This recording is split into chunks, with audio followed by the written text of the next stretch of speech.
Pregnant सास। जमाना कितना भी बदल जाए, इतना भी नहीं कि बहू घर आए और सास गर्भवती दिख जाए। देखो मीरा, माँ का पूरा ख्याल रखना है, उनसे अब काम नहीं होता है। क्यों, क्या हो गया है? तुम्हारी माँ तो हट्टी कट्टी दिख रही है, पूरी शादी में घोड़ी की तरह नाची है, अब क्यों काम नहीं होता उनसे? वो माँ प्रेग्नेंट है ना, बच्चा होने वाला है। मैं कभी भी भाई बन जाऊंगा इस साल के अंत तक। क्या बोल रहे हो? वो सर पर हाथ रखकर बैठ जाती है। यार पहले क्यों नहीं बताया? कैसा मजाक है ये? झूठ बोल रहे हो ना? हाँ, झूठ बोल रहे हो ना? तभी ससुर की आवाज आती है। बहू, पानी गरम कर दे, तेरी सास को दवाई देनी है। समय पर दवाई ना दी तो परेशानी हो जाएगी। और हाँ, जरा काजू पीस कर दूध में मिलाकर ले आना। तेरी सास खुद से तो अपनी संभाल करेगी नहीं। हे भगवान, ये मैं क्या सुन रही हूँ? ये ससुर जी को क्या हो गया है? मैं क्या सोच कर आई थी? हाय रे, मैं तो किसी को मुंह भी नहीं दिखा पाऊंगी। अब ये रोना धोना बाद में करना, पहले गर्म पानी कर दो, माँ को दवाई देनी होगी। और हाँ, रात को माँ के पैरों में तेल लगा देना। बहू को गुस्सा आ जाता है, वो बड़बड़ करती किचन में जाती है जहाँ उसका ससुर खड़ा होता है। एक बड़ी जिम्मेदारी है हम सबके सर ऊपर। इस उम्र में माँ बनना खतरे से खाली नहीं होता। हाँ हाँ पता है, तो क्यों बन गई माँ? अरे खतरे से कम नहीं है तो क्या जरूरत थी लल्ला पैदा करने की? कैसी बात कर रही हो बहू? क्या तुम खुश नहीं कि घर में एक नया मेहमान आएगा, छोटे छोटे पैरों से पूरे घर में घूमेगा? पिताजी, ये हाथ जोड़े आपके, आप यहाँ से जाओ।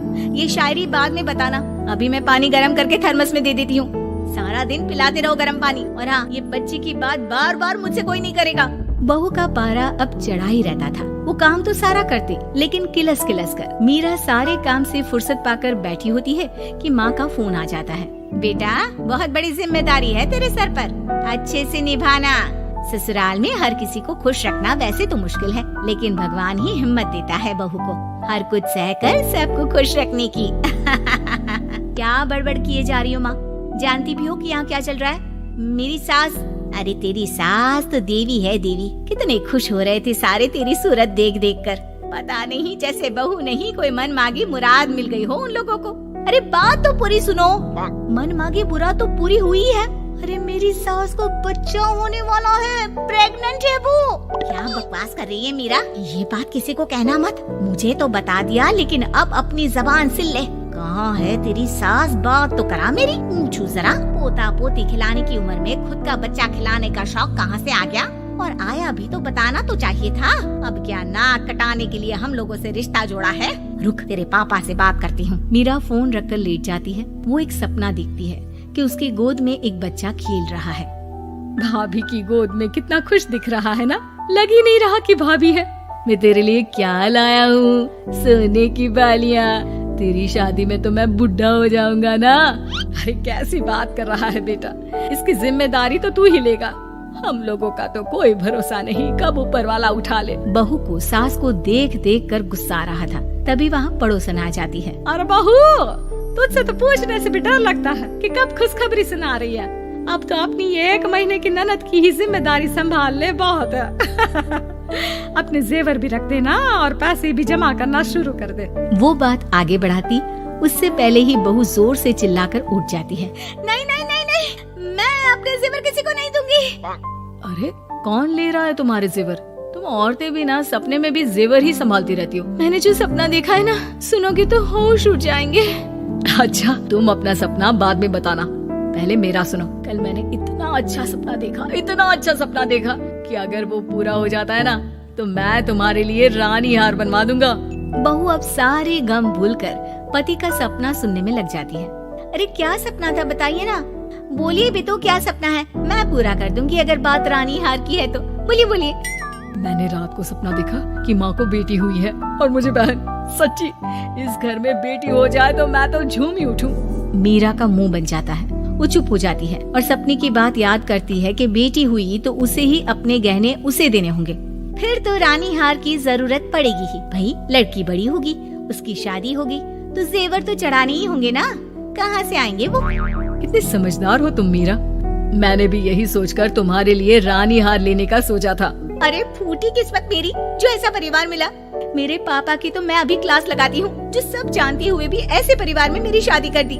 बहू पिता को फोन लगाने ही वाली होती है कि ससुर की फिर से आवाज आती है। बहू, गरम पानी ले आ जल्दी, थर्मस में खत्म हो गया है। बाद में खबर लेती हूँ मैं पापा की, पहले सास को गर्म पानी दिया हूँ। बहू अभी किचन में काम कर ही रही थी कि मीरा के मम्मी पापा आ जाते हैं। वो हाथ में ढेर सारे फल लेकर आते हैं। मीरा के पिता मीरा के ससुर से कहते हैं, लीजिए भाई साहब, ये फल रखिए, बहन जी को खिला दीजिएगा। वैसे कैसी है उनकी तबीयत?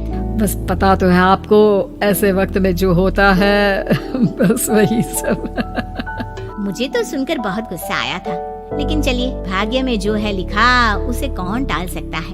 डॉक्टर को दिखाए? हाँ, बस डॉक्टर आने ही वाला है। अच्छा हुआ आप लोग भी आ गए। उतने में एक सुंदर सी लेडी डॉक्टर आती है।